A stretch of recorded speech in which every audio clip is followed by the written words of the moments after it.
เป็นเครื่องบรรเทาเสียซึ่งทุกข์ทั้งปวงอันหนึ่งแม้ชนเหล่าใดก็ดีที่ดับกิเลสได้แล้วในโลกเห็นแจ้งแล้วตามความเป็นจริงเหล่านั้นเป็นผู้ไม่มีความส่อเสียดเป็นผู้ทรงความเป็นใหญ่ปราศจากความคลั่นคล้ามแล้วเทวดาและมนุษย์ทั้งหลายพากันนอบน้อมอยู่ซึ่งพระพุทธเจ้าพระองค์ใดผู้ทรงเป็นโคตมโคตทรงเกื้อกูลแก่มนุษย์และเทวดาทั้งหลายผู้ทรงถึงพร้อมแล้วด้วยวิชาและจรณะผู้ทรงความเป็นใหญ่เป็นผู้ปราศจากความคลั่นคล้ามแล้วข้าพระเจ้าทั้งหลายขอนมัสการพระพุทธเจ้าพระองค์นั้นผู้ทรงเป็นโคตมโคตทรงถึงพร้อมแล้วด้วยวิชาและจรณะข้าพระเจ้าขอนอบน้อมแด่พระพุทธเจ้าทั้งหลายทั้งปวง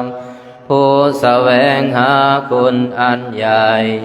ซึ่งได้อุบัติแล้วคือพระตัณหังกรผู้กล้าหาญพระเม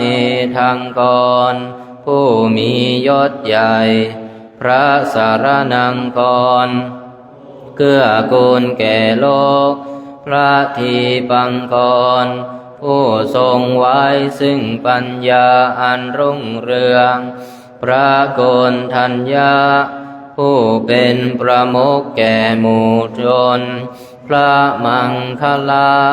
ผู้เป็นบุรุษประเสริฐพระสุมาณะผู้เป็นธีระบุรุษมีพระหฤทัยงาม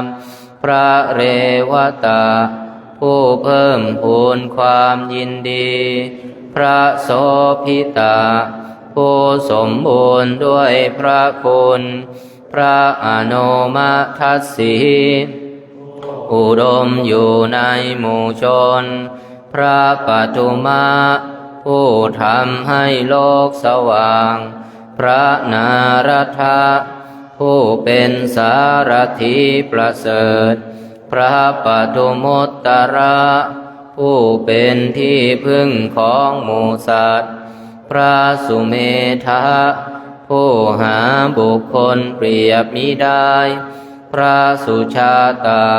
ผู้เลิศกว่าสัตว์โลกทั้งปวงพระปิยทัสสีผู้ประเสริฐกว่าหมู่นรชนอัฏฐทัสสีผู้มีพระกรุณาพระธรรมทัสสีผู้บรรเทามืดพระสิทธัตถะผู้หาบุคคลมิได้ในโลกพระติสสะผู้ประเสริฐกว่านักปราชญ์ทั้งหลายพระพุทธพุทธเจ้าผู้ประทานธรรมอันประเสริฐพระวิปัสสีผู้หาที่เปรียบมิได้พระสิกขีผู้เป็นศาสดาผู้เกื้อกูลแก่สรรพสัตว์เวสสภูผู้ประทานความสุขพระกัสสปะผู้สมบูรณ์ด้วยสิริพระโคตมะผู้ประเสริฐองค์ล้วนทรงฤทธิ์ยิ่งใหญ่พระพุทธเจ้าทุกพระองค์ทรงพระทศพลญาณและพระเวสารัชญาณทรงยืนยันความตรัสรู้อันประเสริฐแกล้วกล้าของพระองค์พระพุทธเจ้าเหล่านี้ประกาศธรรมจากอันประเสริฐในโลกไม่มีผู้ใดจะคัดค้านได้พระองค์ทรงเป็นผู้นำ ทรงคุณสมบัติของพระพุทธเจ้า18ประการทรงประกอบด้วยพระพุทธลักษณะแจ้งธรรมทั้งปวงสิ้นอาสวะและเป็นผู้ชนะทรงมีพระรัศมีสว่างไสวทรงมีเดชมากมีปัญญามากมีกำลังมากมีความกรุณาใหญ่หลวงมั่นคงประทานความสุขแก่ชนทั้งปวงพระองค์ทรงเป็นที่พักที่พึ่งที่พำนักคุ้มครองหลบภัยของเหล่าสัตว์ที่พึ่งของชาวโลกและเทวดาข้าพระองค์ขอน้อมไหว้พระยุคลบาทของพระผู้มีเหล่านั้นด้วยเสียงกล่าวขอน้อมไหว้พระพุทธเจ้าผู้เป็นบุรุษประเสริฐข้าพระองค์ขอน้อมไหว้พระตถาคตเจ้าเหล่านั้นในเวลายืนเดินนั่งนอนด้วยวาจาด้วยใจเสมอขอพระพุทธเจ้าทั้งหลายผู้ประทานพระนิพพานจงคุ้มครองท่านให้มีความสุขเสมอเมื่อพระองค์คุ้มครองท่านแล้วขอให้ท่านปลอดจากภัยทั้งปวงเถิดขอท่านจงปลอดจากโรคทั้งปวงสัจจากความเดือดร้อนทุกอย่างไม่มีใครปองร้ายเป็นผู้สงบขอพระพุทธเจ้าเหล่านั้นจงคุ้มครองข้าพระเจ้าให้เป็นผู้ปราศจากโรคมีความสุขด้วยพลานุภาพแห่งความสัตย์ศีลขันติและเมตตาธรรมเหล่าคนทันผู้มีฤทธิ์มากในทิศบูรพาจงคุ้มครองข้าพระเจ้าให้เป็นผู้ไม่มีโรคมีความสุขเหล่ากุมพันธ์ผู้มีในทิศทักษิณ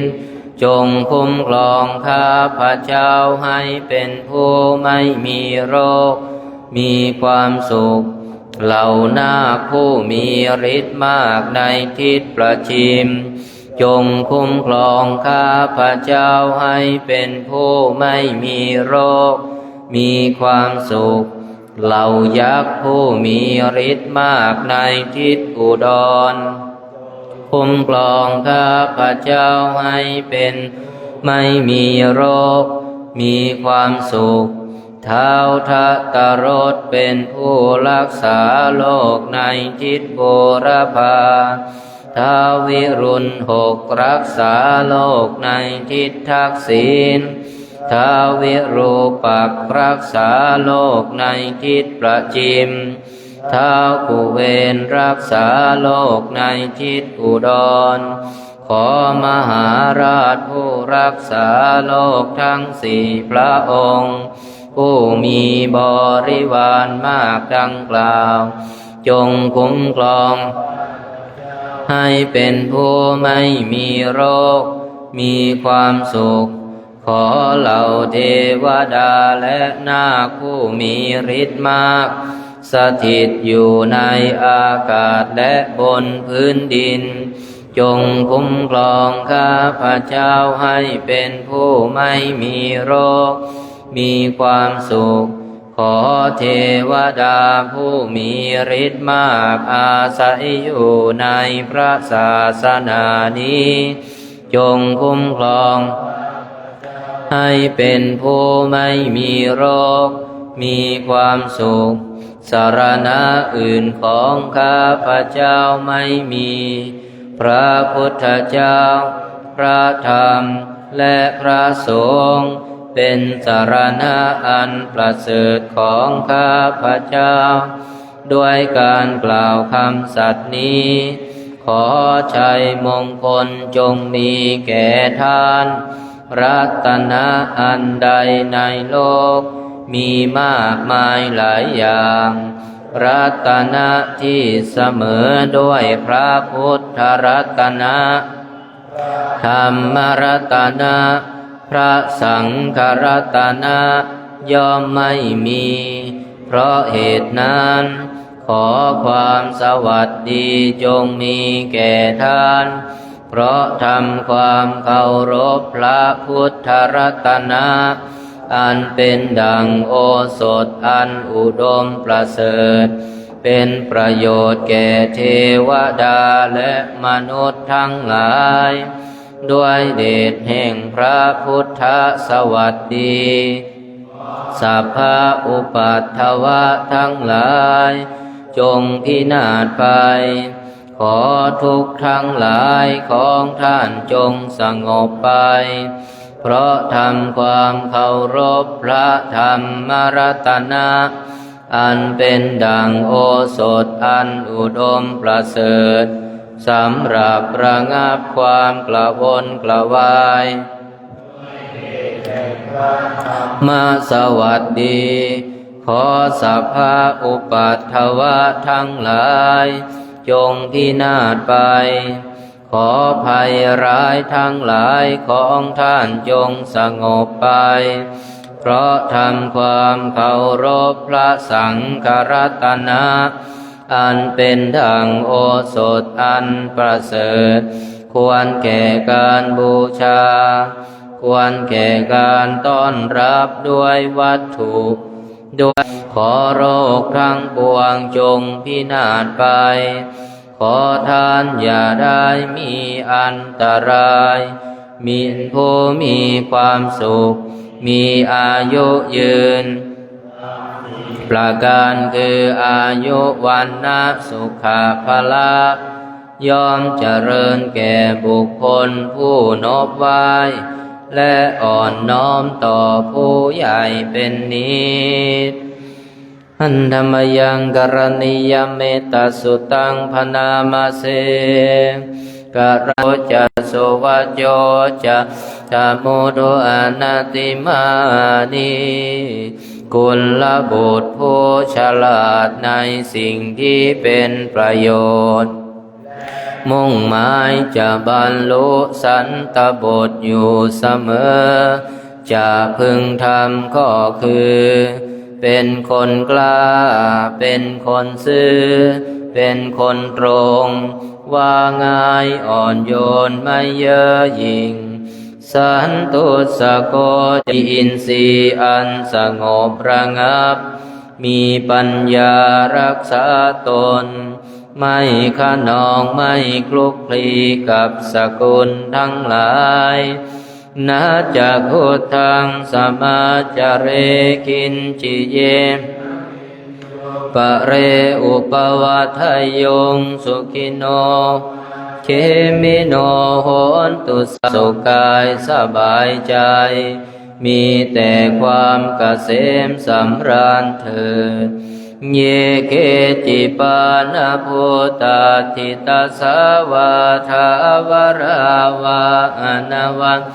สาธิขาวาเยมหันตาวามันสกานุกาทุลาสัตว์กลางหรือตัวสั้นก็ตามตัวเล็กหรือตัวโตก็ตามทิฏฐาวาเยจะทิฏฐาเยจะทุเรวสันติอวิทุเรภูวาสัมภเวสีวาสัพเพตาภวสบายใจเถิดนาปโรปรังนิกุเพธานาติมันเยตกะจตินังกินจิพยาโรสนาปฏิฆาสัญญายาสะทุกขมิชยาบุคคลไม่พึงข่มเหงกันและตั้งอายุสาเอกปุตตมนุรักเข ภะภูเต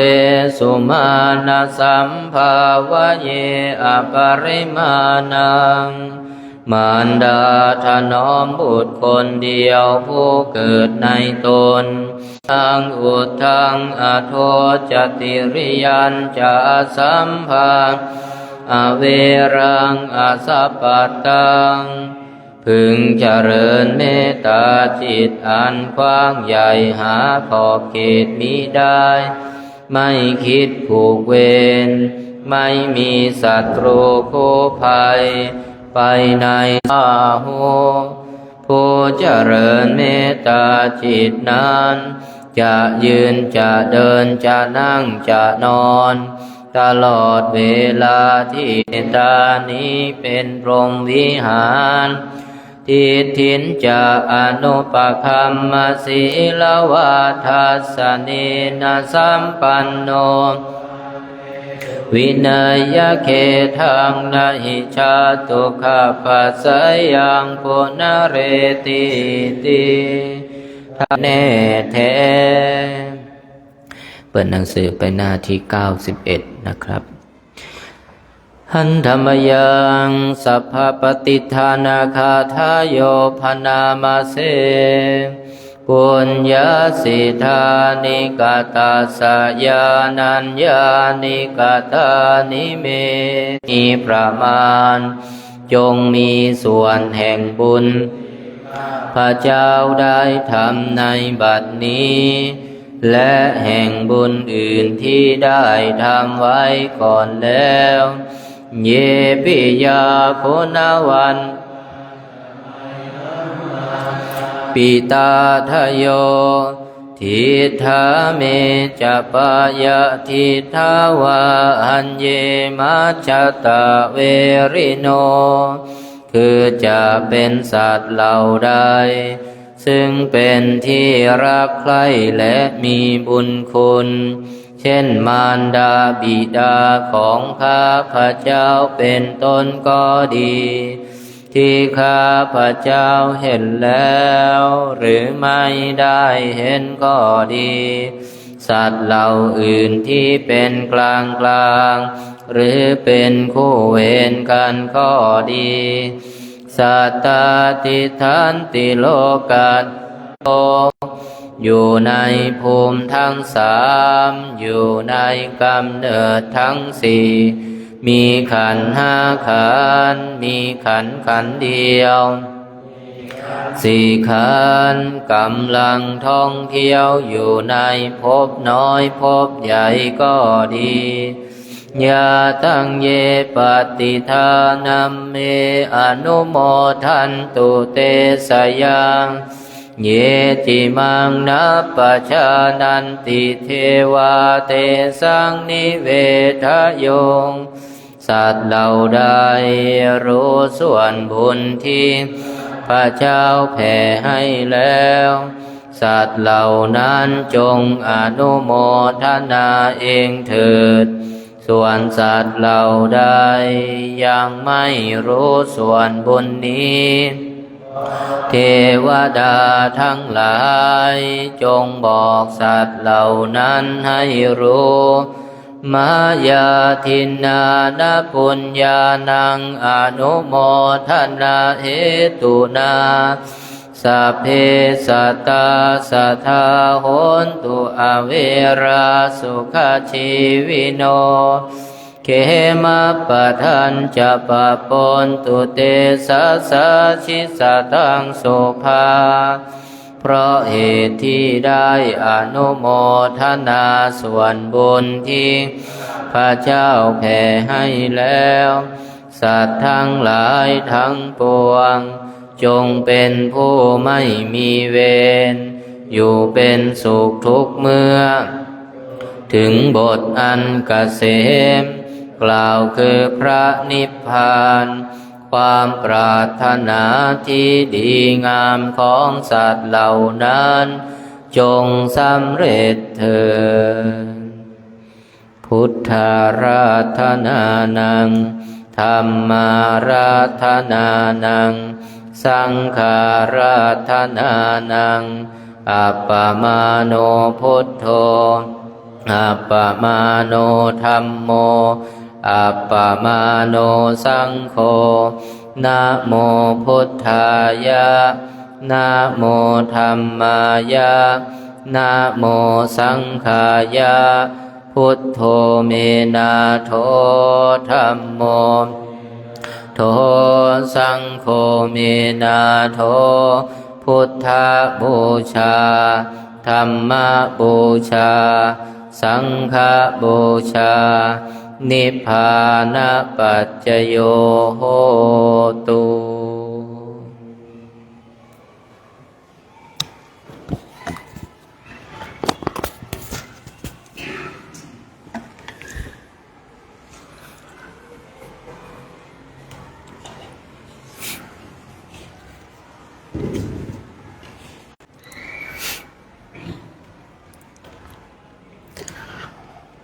ก่อนที่เราจะได้ฉัน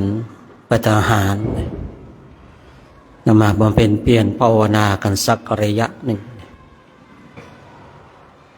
เรามาในถิ่นในดินแดนที่พระพุทธเจ้าของเราทรงชนะพยามารด้วยอำนาจของทานบารมีพระองค์ไม่มีอาวุธอื่นไม่มีมีดไม่มีหอกไม่มีดาบไม่มีปืนใหญ่ปืนกลนั้นไม่ใส่ใจในเรื่องของทานบารมีพอเราได้ศึกษาพุทธประวัติศึกษาเรื่องราวเกี่ยวกับพระพุทธเจ้าแล้วนี่โอ้โหอำนาจของทานนี่เป็นอำนาจที่อัศจรรย์สามารถเอาชนะพยามารได้มีอาวุธทั้งหลายไม่สามารถของทานบารมีเราสามารถชนะพยามารได้ฉะนั้นการที่เราได้มีโอกาสได้ศึกษาเรื่องราวเกี่ยวกับพระพุทธศาสนาเนี่ยสามารถทำให้บุรุษเอกของโลกเกิดขึ้นได้สามารถให้กองทัพพยามารและเสนามานั้นหนีกระเจิดกระเจิงได้มารทั้งหลายยังพ่ายแพ้ต่อทานบารมีช่วยเหลือเราผมชอบใจมากเลยนะที่พญามารนั้นจะมาชิงบัลลังก์พุทธเจ้าเนี่ยหาพยานพวกลูกน้องของมารทั้งหลายเสนาโอกาสที่จะทำบุญสุนทานแล้วก็ทำไปตามกำลังของเราเท่าที่จะทำได้เพราะว่าสิ่งเหล่านี้เนี่ยมันจะเป็นตบะเป็นเครื่องนำพาให้เราชนะมารศึกษาเรื่องทานบารมีเนี่ยคือชอบใจพอเราศึกษาในพระไตรปิฎกเห็นโทษและคุณของทานบารมีโทษก็มีคุณก็มีแต่โทษมันมีน้อยมากองค์เราก็มีโอกาสก็สะสมไปสร้างเหตุสร้างปัจจัยให้กับตัวของเราเองเราเป็นผู้ที่ทำเราย่อมได้เราเป็นผู้ที่ให้เราย่อมเพราะอะไรถึงพูดเช่นนี้เพราะอำนาจของทานบารมีอย่างที่ได้กล่าวไว้สามารถชนะพยามารและเสนามารได้บางคนบางท่านว่าจะเป็นจริงหรือเปล่าที่เราสวดพาหุงกันอย่างเป็นประจำบทนี้เป็นบทที่ชี้ชัดในคุณของทานบารมีได้ชัดเจนผมเชื่อว่าเราท่านทั้งหลายได้ศึกษาพุทธประวัติเรื่องราวเกี่ยวกับพระพุทธเจ้าของเราคงจะอ่านเจออย่างแน่นอนที่พระพุทธเจ้าอ้างอิงเรื่องของทานนามารเพราะว่าพญามารนั้นมีอำนาจมากมีตบะมากเหลือเกินเทวดาที่คอยปกปักรักษาพระโพธิสัตว์นั่นก็พูดง่ายว่ามีเดชน้อยมีรัศมีน้อยถ้าเทียบเท่ากับเป็นอยู่กับสหชาติของพระองค์คือต้นพระศรีมหาโพธิ์ทิ้งให้พระองค์อยู่เพียงลำพังกับต้นพระศรีมหาโพธิ์นอกนั้นเนี่ยหนีกระเจิดกระเจิงหายไปกันหมดเลยในการที่บุคคลเหล่านั้นเนี่ยกลัวเดชกลัวตบะกลัวบารมีของพญามารแต่พระองค์นั้นเนี่ยก็อย่างที่ได้กล่าวไว้มีอำนาจของทานบารมีทานะอุปปารมีทานะปรมัตถปารมีเนี่ยเป็นเหตุให้พระองค์อ้างอิงสิ่งที่พระองค์ได้ทำมาทั้งสี่อสงไขยกับแสนกำไรมหากัปวะพระองค์ได้สละเลือดสละเนื้อเนี่ยว่าสละเรื่องฟ้าเนี่ยเ พื่ออะไรเพื่ออนุตตรสัมมาสัมโพธิญาณฉะนั้นเรามีโอกาสเนี่ยเราก็มาภาคเพียรฝึกฝนอบรมไปมีโอกาสให้ทานเราก็ให้ทานไปมีโอกาสรักษาศีลแล้วก็รักษาศีลไปมีโอกาสได้เจริญจิตตภาวนาแล้วก็เจริญจิตตภาวนาไปมีโอกาสสร้างบารมีในส่วนใดเราก็พึงทำในส่วนนั้นโอกาสมากมีโอกาสในการสร้างบุญและบารมีมากเช่นเนี่ยเราได้ปลีกออกจากบ้านออกจากเรือนเป็นผู้ที่ออกจากเรือนแล้วเนี่ยเป็นผู้ที่มีผ้ากาสายญาติเป็นเครื่องนุ่งห่มเป็นผู้ที่มุ่งตรงต่ออริยมรรคอริยผลยิ่งถ้าเราให้ทานอำนาจของทานก็จะอัศจรรย์ถ้าเราได้บำเพ็ญเพียรสมาธิของเราก็จะอัศจรรย์ถ้าเราฝึกฝนอบรมจนเกิดปัญญาญาณของเราก็จะอัศจรรย์คือนักบวชเราโชคดีตรงจุดเนี้ยในเวลาจะให้ทานก็ดีเวลาจะรักษาศีลก็ดีเวลาจะเจริญจิตตภาวนาก็ดีมันจะมีความอัศจรรย์มากเหลือเกินเพราะอะไรเพราะว่าบางสิ่งบางอย่างเนี่ยการที่เราจะให้ทานเนี่ยเราให้ด้วยใจของเราอย่างเต็มร้อยเวลาที่เราจะเจริญจิตตภาวนาเราก็เจริญจิตตภาวนาอย่างเต็มร้อยเวลาผลมันจะเกิดขึ้นมันก็เกิดขึ้นได้ชัดเจนอย่างบางคนบางท่านจะให้ทานนี่ก็คิดแล้วคิดอีกเนี่ยคิดว่าวันพรุ่งนี้นี่จะมีอะไรกินหรือเปล่ามีอะไรฉันหรือเปล่าเนี่ยแต่นักบวชเชื่อเราเนี่ยวันนี้เรามีฉันแล้วพรุ่งนี้จะมีฉันหรือไม่มีฉันก็แล้วแต่เราวันนี้เรามีโอกาสให้ทานแล้วก็ให้ทานไปเนี่ยมันตัดความกังวลได้จึงเป็นความโชคดีของเราทั้งหลายในความโชคดีตรงจุดนี้เองเราต้องทำให้มากเจริญให้มากเพราะว่าถ้าเรามีความเชื่อมั่นในเรื่องของทานบารมีนะอย่างถ้ายิ่งเราเข้าถึงในสิ่งที่พระพุทธเจ้าทรงชนะพยามารแล้วเราจะเห็นคุณค่าของทานบารมีท่านทั้งหลายเราจะเป็นผู้ให้มากกว่าผู้รับถ้าเราเข้าใจเรื่องของทานบารมีนะเราจะเป็นผู้ให้มากกว่าผู้รับเมื่อเราเป็นผู้รับแล้วเราก็จะเป็นผู้ให้อีก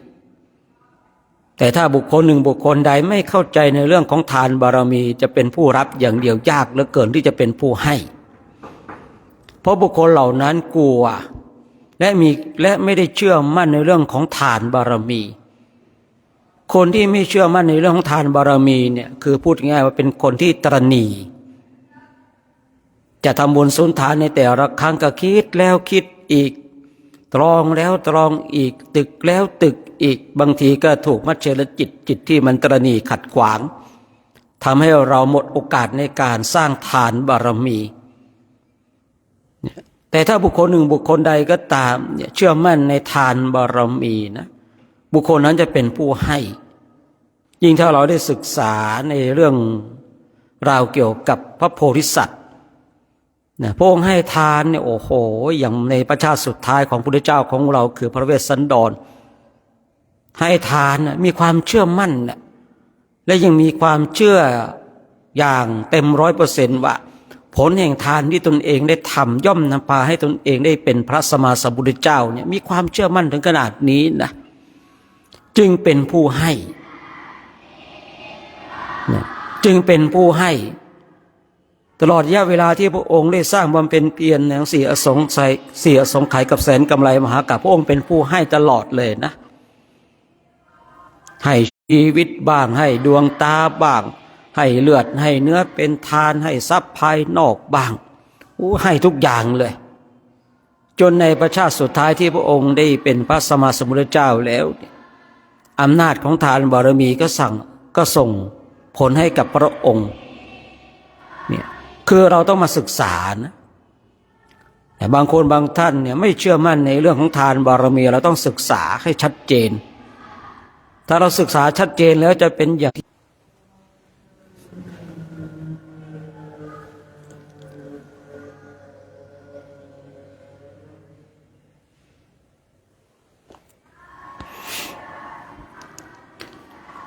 คราวนี้ย้อนกลับมาดูตัวของเราว่า การให้ทานบารมีของเราในแต่ละครั้งเนี่ยนะเราให้ทานบารมีเนี่ยอย่างใจเต็ม100%หรือเปล่าหรือยังมีความเคลือบแคลงสงสัยว่าการให้ทานเนี่ยมันจะมีผลจริงไหม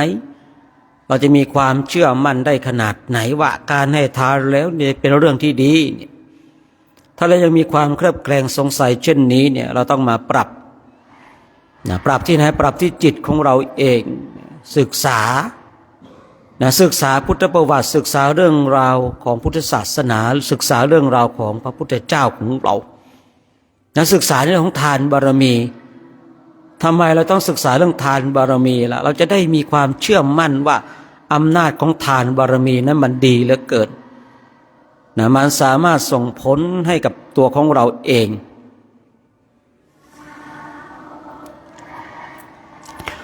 ฉะนั้นเพื่อไม่เป็นการให้เสียงของเราไปรบกวนข้างนอกเนาะเพราะว่าเด็กเขาก็จะทำหน้าที่ของเขาเดี๋ยวผมก็ยุติการใช้เสียงก็แล้วกันให้เรานั่งบำเพ็ญเพียรภาวนากันเพราะว่าวันนี้คุยใหม่ออกไปด้านนอกด้วยเนาะเพราะลำโพงด้านนอกก็จะดังนิดนึงด้านในไม่ค่อยดังเนาะคือเราเปิดโอกาสให้คนทั้งหลายได้มีโอกาสได้สร้างบารมีกันเด็กนักเรียนเขาก็มาทำหน้าที่ก่อนที่จะเรียนก็มาสมาทานศีลกันมาสวดมนต์กันว่าโดยปกติเขาก็มาใช้ในศาลานี้เหมือนกันฉะนั้นเราเปิดโอกาสให้คนอื่นได้บุญเนาะได้บารมีเนี่ยเรื่องของการพูดคุยของเรายังมีอีกมากเหลือเกินเนาะมีอีกมากเหลือเกินฉะนั้นเราก็ผมยุติการใช้เสียงเนาะหยุดการใช้เสียงสักพักนึงให้เรานั่งแบบเด็กเขากำลังสมาทานศีล 5ก่อนเข้าเรียนนะ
तेज आवाज में गाइएगा और बहुत लेकिन आवाज नहीं करता कोई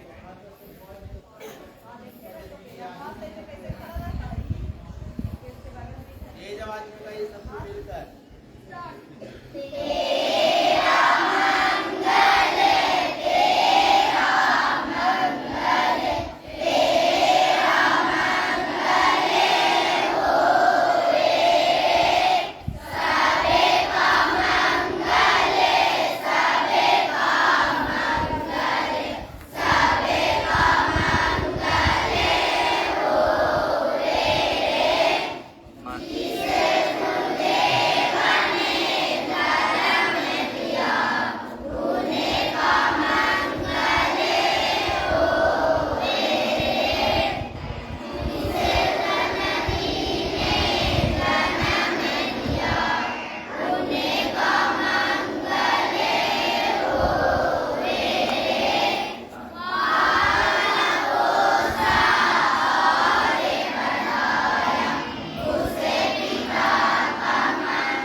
สัตตั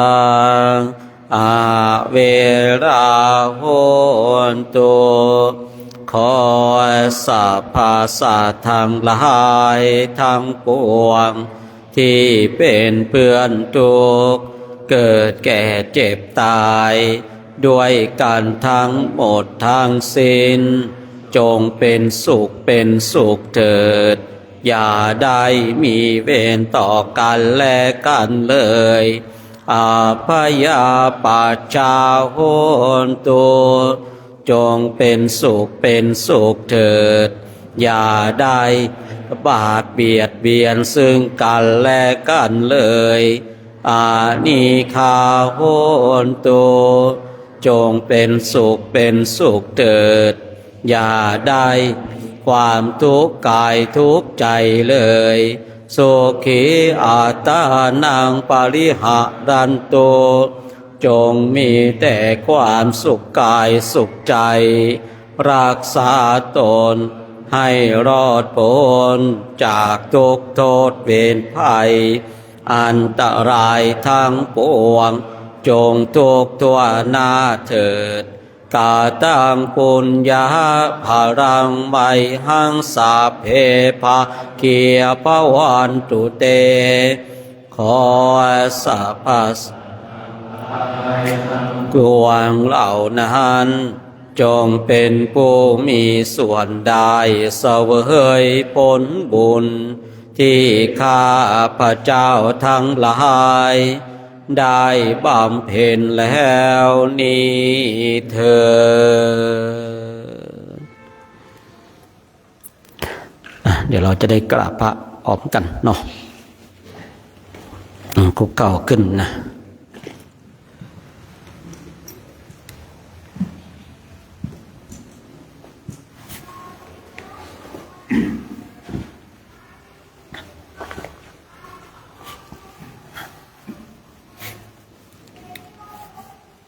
อะระหังสัมมาสัมพุทโธภะคะวาพุทธังภะคะวันตังอะภิวาเทมิสวากขาโตภะคะวะตาธัมโมธัมมัสนะมัสสามิโสปฏิปันโนภะคะวะโตสาวกสังโฆสังฆนามามิครับผมเนาะเดี๋ยวเราออกทางนี้นะวันนี้นะครับผมนิมนต์มันเตรียมเนื้อเตรียมตัวกันนะเตรียมบาตรให้เรียบร้อยเนาะ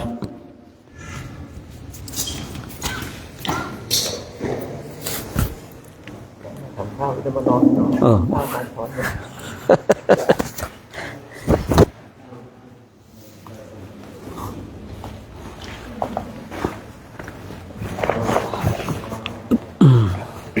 น ทั้ง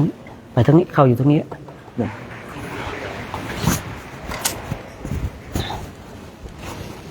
อ้าวกลุ่มไหนกลุ่ม3กลุ่ม4นิมนต์นะ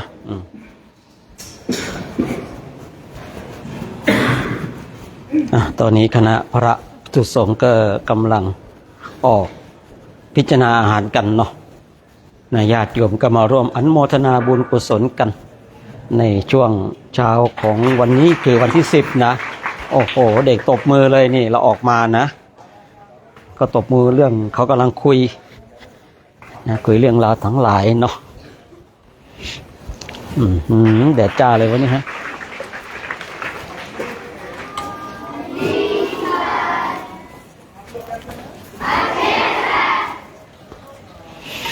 วันนี้ข้าวน้ำโภชนาอาหารก็จะประมาณนี้เนาะญาติโยมเนาะก็จะประมาณนี้แหละนะเจ้านิดไม่ตักเหรอจะตักไปแล้วยังครับไปอยู่ไหนกันพระอันนี้คือจ้ามิดต้มข้าวเลยครับไม่ใช่พระเราไปไหนกันหลายลูกหลายองค์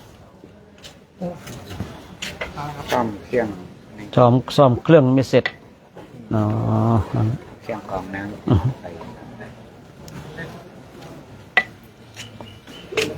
ญาติโยมก็ร่วมอนุโมทนาบุญกันนี่พาจากไหนอยู่วัดมาครับอ๋อครับรับทราบ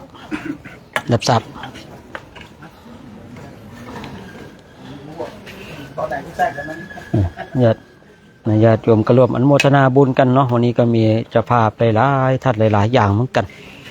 ช่วงนี้เราอยู่ในเขตในดินแดนตรงจุดนี้ก็ข้าวน้ำโภชนาอาหารก็พอที่จะขับเคลื่อนไปได้เนาะพอที่จะขับเคลื่อนไปได้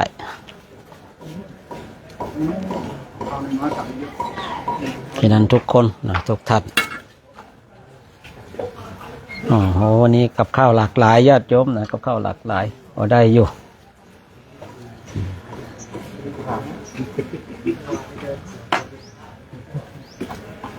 2 อย่างครับอันนี้คนอันนี้คนหม้ออันนี้คนหม้ออันนี้คนหม้อของคนหม้ออันนี้คนหม้ออันนู้นปากหม้อนี่ปากบอลอันนี้จะเป็นส่วนผมได้เลยปลาสับเน็ตให้ผลเลยเอาส่วนของผมไปเลยนะ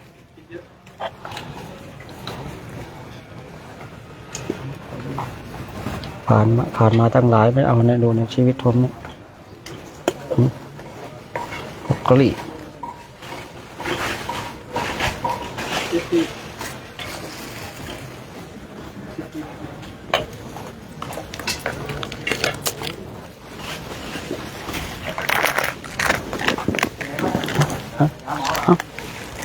แค่นี้แหละนะนั่งไปขวดหนึ่งแค่นี้เลยโอเคแค่นี้แหละครับ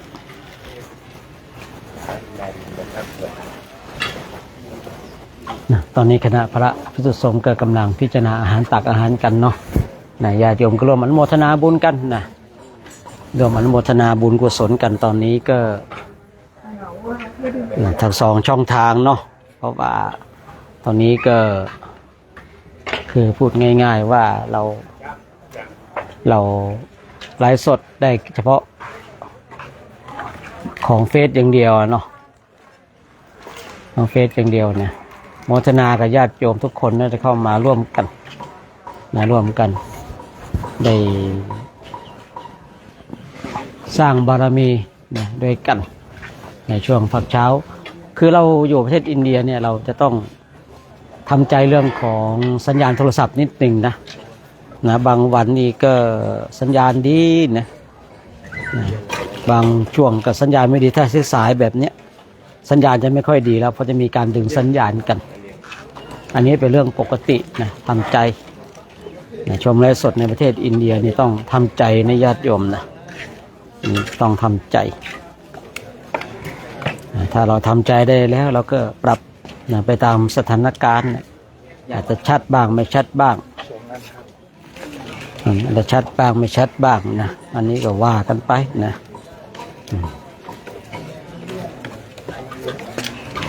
ฮะตะรวยไหนตะรวยไปไหนนี่ตะรวยอ้าวไหนตะรวยไปไหนอะฮะ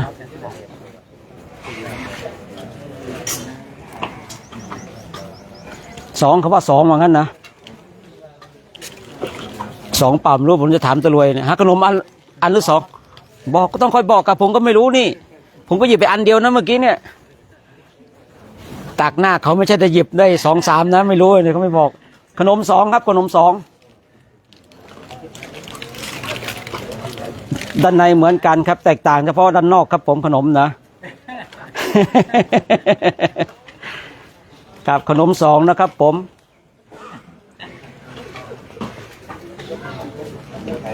นิมนต์เด้อนิมนต์นะมาที่นี่คือเราต้องมีขีดจำกัดนะบางอย่างนี่ต้องคอยบอกกับญาติโยมนะบางทีขนมนะบางทีก็ต้องคอยบอกในเรื่องของกับข้าวกับปลาเรื่องของน้ำเนี่ยน้ำนิมนต์นะ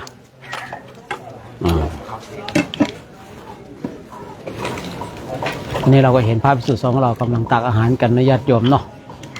ญาติโยมก็รวมโมทนาบุญกันวันที่12นะคณะของเราจะได้ออกจาริกกันนะญาติโยมตอนนี้ก็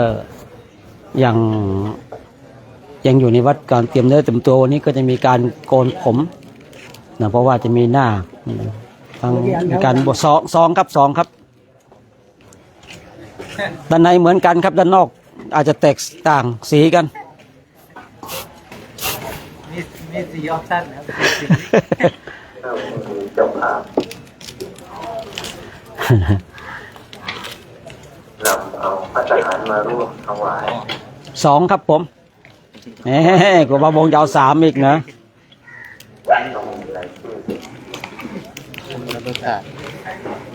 สองครับอ้าวต่อหน้าต่อตาเลยเนี่ยท้าทายระบบเลยท้าทายระบบไปสิเนี่ยอย่าลืมน้ำครับอย่าลืมน้ำ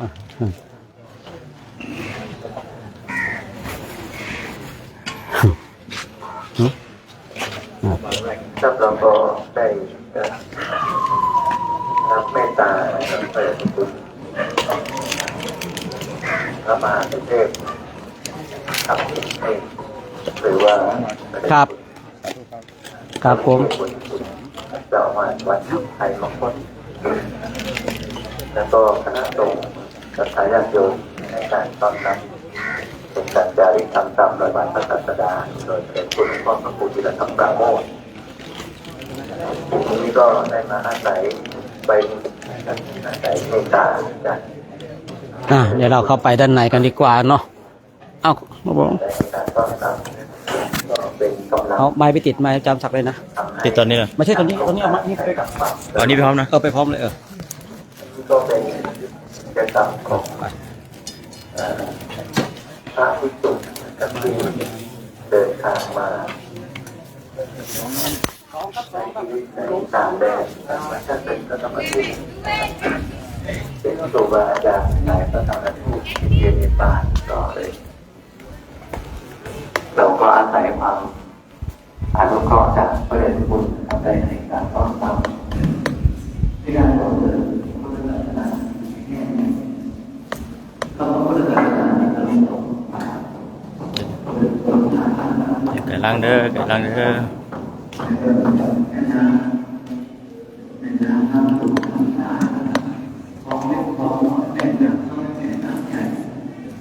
ที่สุดแล้วไหลไปก็ไปลงกันที่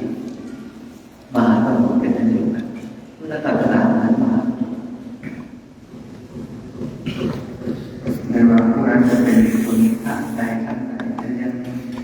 ที่จริงแล้วจะว่าไปแล้วมองดูพุทธศาสนาที่เกิดขึ้นที่สถานที่คือพุทธศาสนาที่ปัจจุบันนี้ในประเทศอินเดียซึ่งมีการแบ่งนั้นประเด็นชัดเจนถ้าทำให้เราได้เห็นเลยว่าที่ไหนเด็กคิดถึงไหน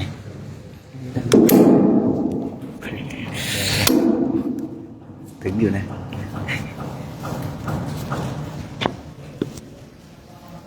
ทำให้เราได้เห็น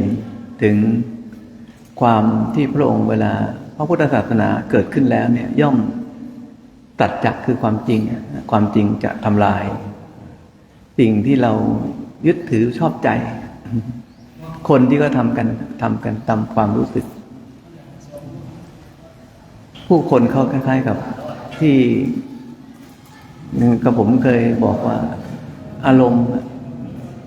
ทำตามความรู้สึกก็คืออารมณ์โลกเขาเรียกว่านั้นนะความรู้สึกอันนี้มันชัดเจนดีข้อเท็จจริงแล้วก็ความรู้สึกเนี่ยผมชอบมากเลยมันฟังแล้วมันเข้าใจง่ายแล้วก็ค่อนข้างจะอธิบายแล้วผู้คนเข้าใจง่าย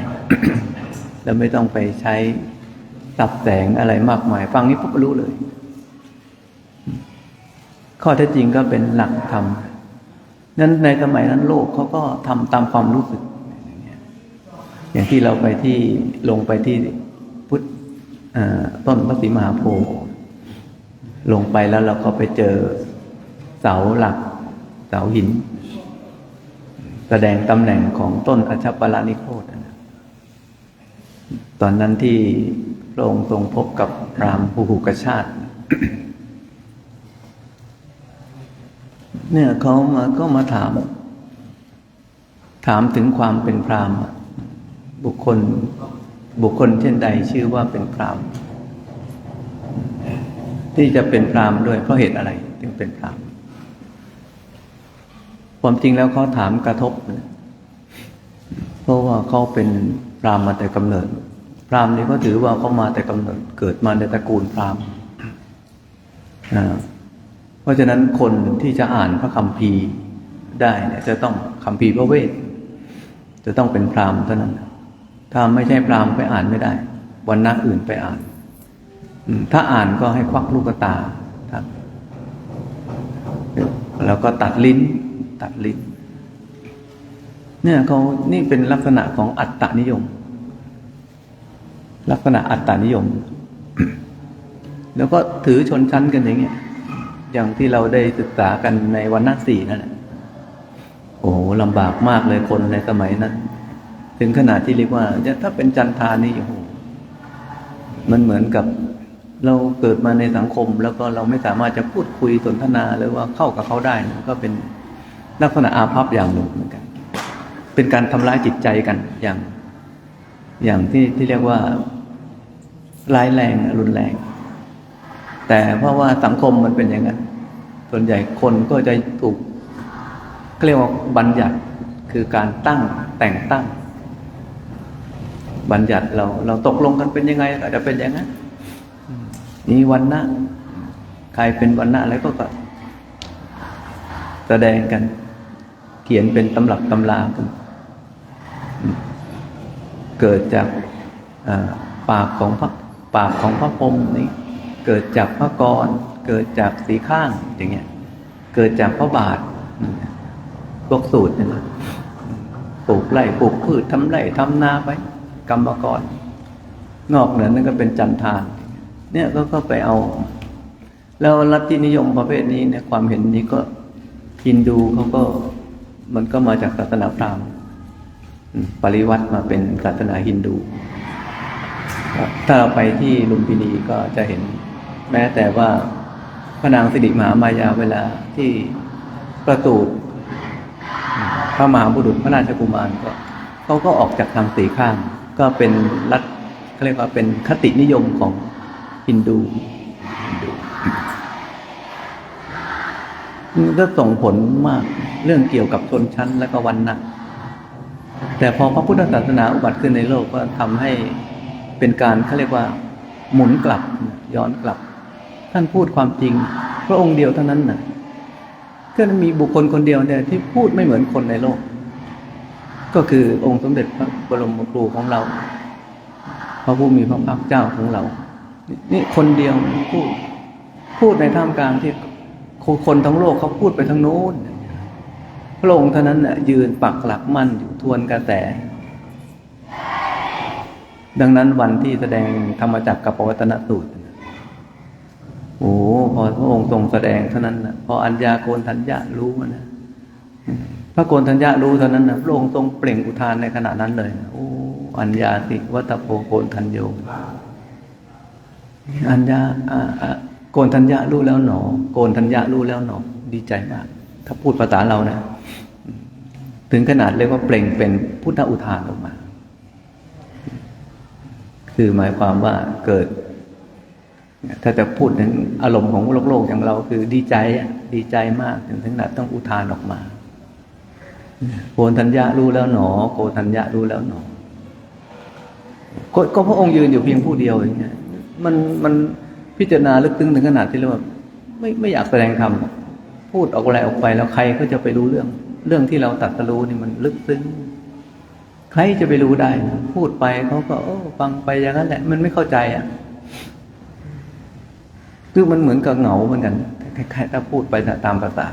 ก็คงเหมือนพวกจันทานคนจันทานสังคมเขามีหน้ามีตากินอยู่กันเขาอยู่กันแต่เราเนี่ยไปไหนไม่ได้เลยเงาทอดไปโดนบ้านใครก็ไม่ได้ผ่านบ้านใครก็ไม่ได้บางคนนี่ถ้าแลเห็นพวกจันทานนี่ก็เอาน้ำล้างหน้าเลยนะเอาน้ำนมมาล้างอยู่หน้าบ้านใครก็สาดโอ้น่ารังเกียจไม่รู้เรื่องเลยไม่รู้เรื่องเกิดมาเขาเรียกว่าเกิดมาก็ชิบหายแล้วเกิดมาในตระกูลจันทาน